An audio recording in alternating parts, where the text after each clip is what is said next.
¿Cómo están? Bienvenidos a esta edición de Agenda Económica aquí en CNN Chile en vivo, 7 de la tarde con 31 minutos y estamos partiendo nuestra edición de hoy. Gracias por comenzar esta semana informándose con nosotros con los temas más importantes del día y la noticia más relevante de hoy. Sin duda, ha sido la cifra del desempleo que conocimos esta mañana. La desocupación a nivel nacional llegó a un 9,4% en nuestro país, según los últimos datos del Instituto Nacional de Estadísticas, en una cifra que ratifica que estamos en una situación muy compleja, si es que no urgente, desde el punto de vista del funcionamiento del mercado laboral chileno. Se trata no solo de una cifra más alta que el trimestre inmediatamente anterior, sino también más alta respecto a un año atrás. 0,5 puntos más alta que lo que había en 2025 en el mismo trimestre. Si hacemos zoom en algunos grupos, hay situaciones muy complejas en el caso de las mujeres, 10,5% de desempleo. En el caso de las mujeres profesionales menores de 24 años, cerca de 28% de desempleo para este segmento en particular. También hay una situación compleja en las MIPYMES, 11 meses consecutivos de destrucción de empleo asalariado formal. Hay varias formas de verlo, pero quizás la que sintetiza mejor cómo ha ido evolucionando esta cifra es la siguiente gráfica que vamos a ver a continuación. Fíjense en la curva y la tendencia, porque eso es lo preocupante, no solo el punto, sino la curva que está mostrando el desempleo. Esta es la gráfica que muestra lo que ha ocurrido desde mayo 2025 hasta mayo 2026 y se ve cómo había una tendencia a la baja la cifra de desempleo que alcanzó su punto más bajo en diciembre de 2025, inferior al o cercano al 8%, pero de ahí en adelante viene una subida que ha llevado a este dato de 9,4% hoy. La cifra es comparable solo a lo que veíamos en los niveles de la pandemia, cuando estábamos saliendo del momento más oscuro en ese contexto para el mercado laboral, año 2021. Y muestra esta gráfica de manera muy nítida cómo la situación en el mercado laboral se ha ido deteriorando rápidamente en los últimos trimestres. Pilar Gutiérrez reportó este tema, le da contexto a algunos de estos datos y también cuál es la mirada de la mesa de expertos convocada por el gobierno para analizar el mercado laboral. Me dijeron que por lo que es este invierno bajan un poco la producción, por eso me tuvieron que sacar de la empresa. Es el complejo escenario que atraviesa el mercado laboral en Chile y que avalan las cifras. La tasa de desempleo subió a 9,4% en el trimestre móvil marzo-mayo. Se trata de la desocupación más alta en 5 años, desde mediados de 2021 en medio de la pandemia. Lo que nos dicen estas cifras es que no alcanza, ¿sí? Necesitamos generar más empleo. Una meta de converger a un 6,5% de desempleo es una meta bastante ambiciosa. Sin duda, si tenemos una tasa de desempleo de 9,4 y la economía no está creciendo, se ve muy lejana. Pero el esfuerzo para lograr revertir esta situación, de hecho, tenemos que redoblarlo, más allá de la meta. La razón, aparte de las caídas en la actividad económica los primeros 4 meses del año, los especialistas apuntan también al alza de los costos laborales el último tiempo. ¿Y qué pasó en abril? Entró a regir la rebaja de 44 a 42 horas. Eso es un aumento de casi 5% en costos. Miremos el empleo de las pymes. El empleo de las pymes está resentido, ¿cierto?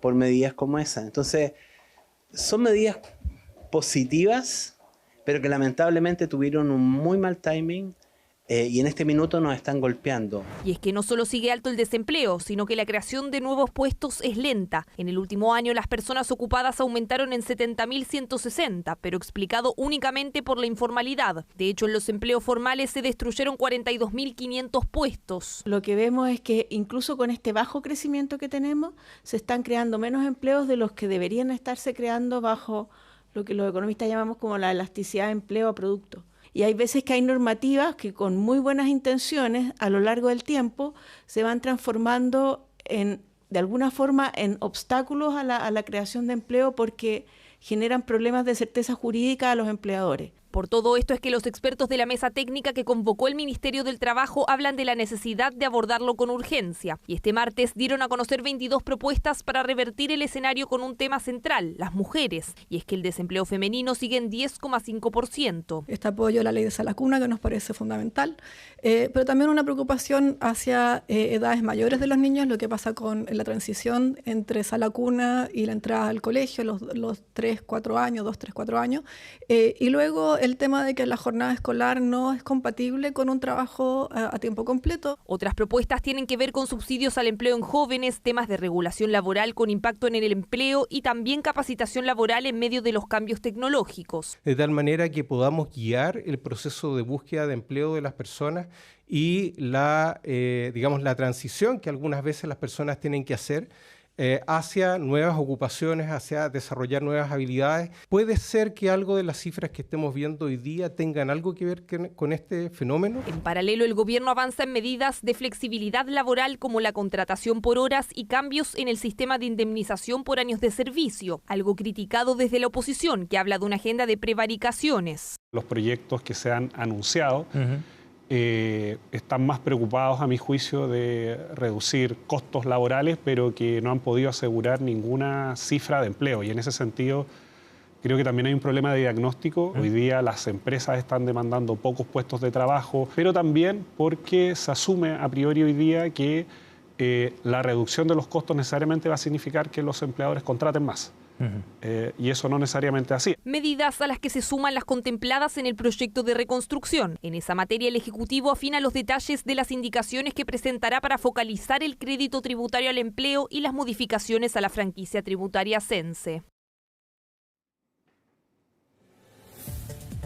Ahí estaba el contexto, la mirada de los expertos también. Ya vamos a profundizar en ese tema en la entrevista de hoy en Agenda Económica, pero antes revisemos el dato de desempleo por región, porque la situación evidentemente en distintas zonas es muy diferente al promedio nacional, que esconde realidades regionales mucho más específicas. Las tasas de desempleo más altas en este caso, según el último reporte y en base a datos que extraímos del Banco Central, están en la región de Valparaíso, una región históricamente rezagada en materia de creación de empleo. O'Higgins, con un 10,2%, iguala también a la región de Valparaíso en este listado. Ñuble, por otra parte, llega a un 10,1%. Estamos hablando de una de las regiones más pobres, además, de nuestro país. Y por último, región del Maule, 10%. Y acá hay ciertos factores específicos de menor producción agrícola, menor producción forestal, que podrían estar impactando notoriamente en estos indicadores de desempleo, los más altos a nivel nacional. Veamos qué es lo que ha ocurrido, por el contrario, en otras regiones donde están los registros más bajos de desempleo a nivel país. Allí hay específicamente zonas del norte y del extremo sur que se reúnen en este listado. En ese el caso de la región de Antofagasta, 7,3%, Los Lagos, 7,1%, Magallanes, un 6,5% y Aysén, 4,1%, cerrando este listado. A pesar de estos registros, hay algunas zonas como Los Lagos que ha visto un retroceso bien importante de la creación de empleo en los últimos trimestres. Todo esto en un contexto nacional que ya veíamos explica de alguna manera el deterioro del mercado laboral. Bueno, y vamos a seguir en la línea de datos económicos relevantes y anticipamos el escenario de lo que va a ocurrir mañana, porque el Banco Central a las 8:30 publica el dato del IMASEC correspondiente al mes de mayo. Recordemos que hay un mes de desfase entre la publicación del dato y el cierre del mes respectivo. Bueno, las expectativas son bien negativas y la economía nacional podría encadenar el quinto mes consecutivo de IMASEC negativo, de contracción. Y hoy día los datos del INE ratificaban ese escenario. Vamos a revisar precisamente qué es lo que ha planteado el INE sobre la producción industrial y los distintos sectores económicos que adelantan, como decíamos, son un insumo, el escenario del IMASEC. Fíjense que la producción industrial cayó por octavo mes consecutivo, 7,5% de retroceso para este sector específicamente. La producción minera vuelve a encadenar también otro mes en terreno negativo, 10,6%, producto de distintos factores, entre otras cosas, bajas leyes de mineral. Mientras que la manufactura cae también 7,2%. Solo con esos tres datos uno ya avisora un escenario entonces negativo para el IMASEC, el índice mensual de actividad económica. Mientras que hubo rendimientos positivos en el ámbito de electricidad, gas y agua y comercio, 1,6%, pero menos de lo que esperaba el mercado. Todo esto configura entonces una proyección de IMASEC negativo. ¿Qué dicen algunos actores de mercado? Según Clapes, estaría el IMASEC en un 1,5 negativo, mientras que Copeuch plantea algo similar, 1,5% también de contracción. Santander, en un escenario negativo, tiene una visión algo más favorable, 1% de contracción solamente, lejos de lo que estaba proyectando la última encuesta de expectativas económicas, cercana al 0,2% de contracción. Fíjense que si se concreta este IMASEC negativo y se encadenan 5 meses, el inicio del año, en terreno rojo, estaríamos en una situación similar a la del año 2020, plena pandemia. Pero salvo ese hecho excepcional, habría que retroceder al 2009 para encontrarse un encadenamiento de 5 meses de contracción de la economía nacional. Y entrando ya en una discusión muy compleja, ¿estamos en recesión técnica o no? Ese es el debate y el escenario que empiezan a trazar distintos analistas. Se aleja definitivamente la posibilidad de llegar a un crecimiento cercano al 2% a fines de año. Distintos actores de mercado también han ido corrigiendo a la baja sus expectativas para todo este 2026.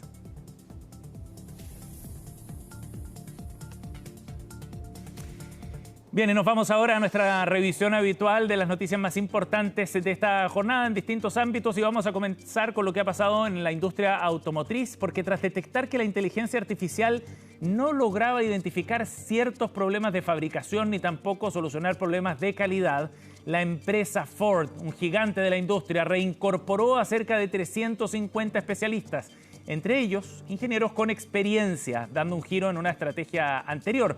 Una señal también de cautela frente al furor por estos días que se vive en torno a la adopción de la inteligencia artificial. La marca automotriz norteamericana reconoció que se apoyó en exceso en la inteligencia artificial y aunque reconoce que agiliza los procesos, el criterio técnico y la experiencia de profesionales siguen siendo fundamentales, dijeron, para detectar fallas antes de que los vehículos lleguen al mercado, un asunto que por cierto es crítico para esta industria. Así, con el refuerzo del criterio humano, la compañía busca mejorar la calidad de sus modelos y reducir costos asociados a garantías y a reparaciones. Las bolsas, en tanto, vamos a ir a otro tema. A nivel mundial están cerrando el primer semestre con hitos bien importantes, niveles récord en algunas bolsas y el petróleo tendiendo a la baja. El Brent, al cierre del primer semestre del año, cae a $72.98, pese a la tregua aún incierta en la guerra. En Wall Street, en tanto, los índices marcan máximos. En el segundo trimestre del año subió 14,9% en su mejor registro trimestral desde 2020. Y el dólar se ha ido fortaleciendo a nivel mundial ante la expectativa de que la Fed suba tasas en lugar de recortarlas. Acá en Chile, el cierre del semestre del tipo de cambio fue de 922 pesos, 23 más que a comienzos de año. En contrapartida, el oro cerró con una baja histórica a nivel global. En el segundo trimestre del año anotó su mayor caída en 13 años. Y nos vamos a otro tema porque en materia de negocios, Cencosud sigue dando que hablar y avanza en su estrategia de expansión, esta vez en Colombia. La compañía adquirió el 100% de Macro Supermayorista por una transacción de $158 millones a través de su filial Cencosud Internacional S.p.A. La semana pasada, Cencosud también suscribió un acuerdo para adquirir el 100% de las operaciones de San March, una cadena premium con 32 tiendas en Sao Paulo y ventas por más de $216 millones en los últimos 12 meses. En Colombia, en tanto, Macro opera 21 tiendas en 16 ciudades y suma el formato mayorista a la operación de Cencosud en dicho país, replicando lo que ya hace en Argentina y en Brasil. El cierre depende ahora de la aprobación de la Superintendencia de Industria y Comercio de Colombia. Con estas operaciones, Cencosud refuerza su presencia en dos mercados clave, el formato mayorista en Colombia y el segmento premium también de supermercados en un gigante como Brasil, consolidando su estrategia de crecimiento regional en distintos nichos del retail. Y nos vamos a ir a otra noticia porque el sistema de pensiones registró una caída sostenida de cotizantes jóvenes. En marzo, de acuerdo a los datos administrativos, hubo 1.350.000 aportantes aproximadamente menores de 30 años, una baja de 1,2% en comparación a un año atrás y de 10,2% en una década. Es el mínimo para un primer trimestre en 15 años. La caída, que es una señal de alerta para el sistema en general, afecta más a los hombres con un 12% negativo que a las mujeres con una caída de 7,7%. Los expertos atribuyen esto a la gratuidad en la educación superior, que retrasa el ingreso al trabajo, y también al mayor desempleo juvenil. El problema es relevante porque los primeros años de cotización son los que más rentan por interés compuesto. Un peso cotizado temprano vale mucho más para la pensión final que uno cotizado más tarde. Además, preocupa el impacto en el Fondo Autónomo de Protección Previsional, el FAP, que financia el Seguro Social incorporado a la reforma de pensiones, ya que menos cotizantes jóvenes significan menos recursos acumulados para ese fondo a futuro. Y cerramos nuestra revisión de noticias del día con lo que ha ocurrido también en la licitación para el seguro de invalidez, porque este martes se conocieron los resultados de la última gran licitación del seguro que le toca administrar a las AFP. Y los resultados muestran alto interés de las empresas aseguradoras. 7 oferentes llegaron a esta subasta. Se trata del seguro colectivo más grande que hay en el país, cubre a 6,5 millones de afiliados del sistema de pensiones y significa anualmente el pago de una prima cercana a los 1.900 millones de dólares. La prima actual se ubica en 1,62% y según estimaciones en esta subasta podría escalar hasta un 1,8%. Como les contábamos, esta es la última licitación a cargo de las AFP porque la reforma de pensiones estableció que el SIS, como se conoce a este seguro, pase a cargo del llamado Seguro Social desde agosto de este año.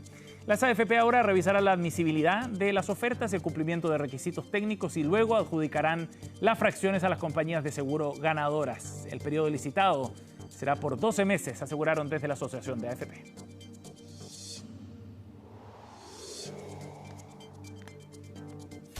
Bien, con esta información nos vamos a ir a una pausa. Al regreso volvemos con la entrevista de hoy aquí en Agenda Económica. No se vayan.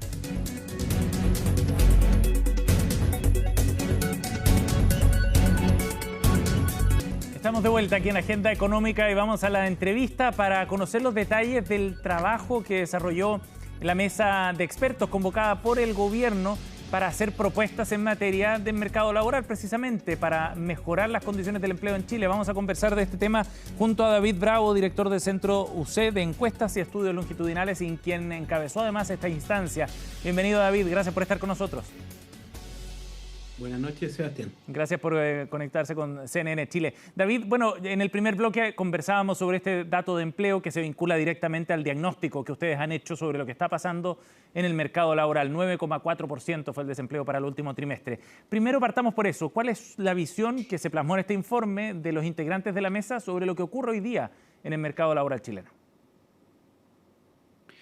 Nosotros nos concentramos bastante en las propuestas, pero evidentemente partimos del diagnóstico y compartimos el diagnóstico de que nos encontramos en una emergencia laboral, porque las tasas que estamos mirando, la alta tasa de desocupación, la muy baja tasa de ocupación como proporción de la población en edad de trabajar, son tasas que no veíamos en Chile, sino prácticamente en 2010. Y también porque también entendemos, y así lo ponemos en el informe, que evidentemente hay un elemento que tiene que ver con el bajo crecimiento que hemos tenido. Sin embargo, además de eso, entendemos que hay una circunstancia que está asociado a un programa de incremento en costos laborales que se está desplegando en este minuto, medidas que se tomaron antes, ¿cierto? Y que pareciera ser que está afectando de manera muy negativa al mercado laboral. David. Y eso eventualmente va a continuar. Sí, me gustaría detenerme un segundo en ese punto que parece bien clave para luego entender hacia dónde orientar las políticas que estimulen el mercado laboral. El problema entonces no es solo que hay bajo crecimiento. Hoy día se están generando menos puestos de trabajo, incluso por debajo de lo que se debería generar, dado el crecimiento que ya tenemos, que es menor. Efectivamente, si uno toma el periodo prepandemia, por ejemplo, ¿ya?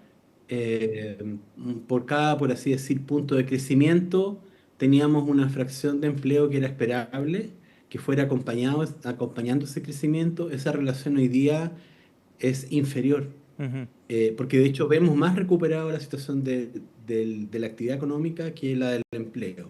¿Por qué puede producirse eso? Bueno, por varias razones. Una de ellas, por ejemplo, es por este descuido que hemos tenido, ¿cierto?, respecto de no considerar que estábamos en una emergencia laboral ya de hace 3 o 4 años atrás, y comenzamos entonces a actuar como si estuviéramos en una situación normal, digamos, que podía aceptar crecimiento de costos porque estaba creciendo la productividad. Eso no ha ocurrido y hoy día estamos en una situación bastante complicada que se está expresando cada vez más en tasas de desocupación. La tasa de desocupación tendió a subestimar el efecto antes porque la búsqueda de trabajo estaba resentida, pero ahora se está recuperando la búsqueda de trabajo en hombres y, por ejemplo, saltó también la tasa de desocupación este mes en hombres. Entonces, el fenómeno es fuerte en mujeres, en jóvenes, donde la tasa, ¿cierto?, de desocupación está en el 24%, Sí. la tasa de mujeres jóvenes 28%, y si uno lo pone en términos de empresas, las más preocupantes son las microempresas y las pequeñas empresas. Claro, que ya encadenan varios meses consecutivos de destrucción de empleo formal. David, y sobre la base de este diagnóstico y lo que ustedes han visto en esta instancia, una mesa que reúne a distintos expertos con sensibilidad y expertise diferentes también, lo que hace bien enriquecedor ese espacio, ¿cuáles son las propuestas? Entonces, usted las dividió en 5 ejes, pero si pudiera, en razón del tiempo, darnos los principales lineamientos, los 3 principales, ¿cuáles serían? Nosotros nos tratamos dentro de todo hacer un ejercicio de empatía, de decir a qué grupos tenemos que mirar para poder hacer propuestas. Y son los que aquí mencionamos, las pymes, las mujeres, los jóvenes, porque esos grupos resumen los problemas que tenemos hoy día. Entonces, empleo femenino, por supuesto entramos a lo que sería como el ciclo de cuidado, ¿no? O sea, básicamente, lamentablemente esto es algo que está vinculado, lamentablemente de manera exclusiva a las mujeres. No hay corresponsabilidad. Entonces Sala Cuna, por ejemplo, el proyecto de Sala Cuna, con la indicación del Ejecutivo nos parece que es fundamental ir adelante con la suma urgencia. Es muy importante, eso va a tener un efecto positivo.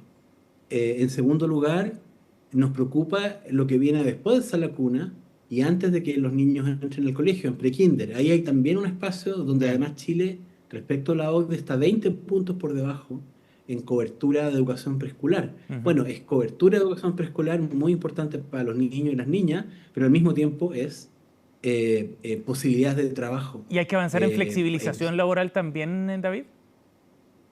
Claro, bueno, nosotros avanzamos con el ciclo, digamos, ¿cierto? Pensando en mujeres, avanzamos en el ciclo también del cuidado extraescolar, que es como los horarios como entre 4 y 7, digamos, en la etapa escolar, ¿cierto? Sí. Pero también mirando mujeres y mirando jóvenes, nosotros pensamos que hay que generar, hay que remover obstáculos. Nosotros removimos un obstáculo, que es del artículo 203, que era un impuesto al empleo femenino. Sí. Pero hay muchos más impuestos. Y entonces, por ejemplo, o sea, estamos tratando de encasillar en el Código del Trabajo como a personas que tienen un horario flexible, rígido, ¿cierto? Como de 9 a 6, cosas por el estilo. Cuando hay personas que tienen distintas, por sus necesidades, distintos tipos de jornada que eventualmente querrían tener. Entonces, pensamos que ahí es fundamental, pensando de nuevo, ampliarle las posibilidades a jóvenes, ampliar las posibilidades a mujeres, tener distintos tipos de flexibilizaciones. Una de ellas es, por ejemplo, el tema de las 40 horas, digamos, ¿cierto? Sí. Permitir que se puedan adaptar en un rango más amplio. También en otro tipo de contratos, básicamente lo que andamos buscando es cómo hacer que esas cosas que hoy día son informales sean también formales. Son medidas 22 en total que seguramente se van a plasmar también de alguna manera en los proyectos que el gobierno va a impulsar en esta línea y ahí pondremos profundizar en algunos de ellos una vez que se materialicen ahí en la discusión en el Congreso. David Bravo ha estado con nosotros, quien encabezó precisamente la mesa de expertos convocada en materia laboral por el gobierno. David, muchas gracias por su tiempo, muy amable. Gracias a ti, Sebastián. Gracias, buenas noches. Cerramos esta edición de Agenda Económica. Gracias por acompañarnos. Quédense en la sintonía de CNN Chile porque comienza CNN Prime con Mónica Rincón.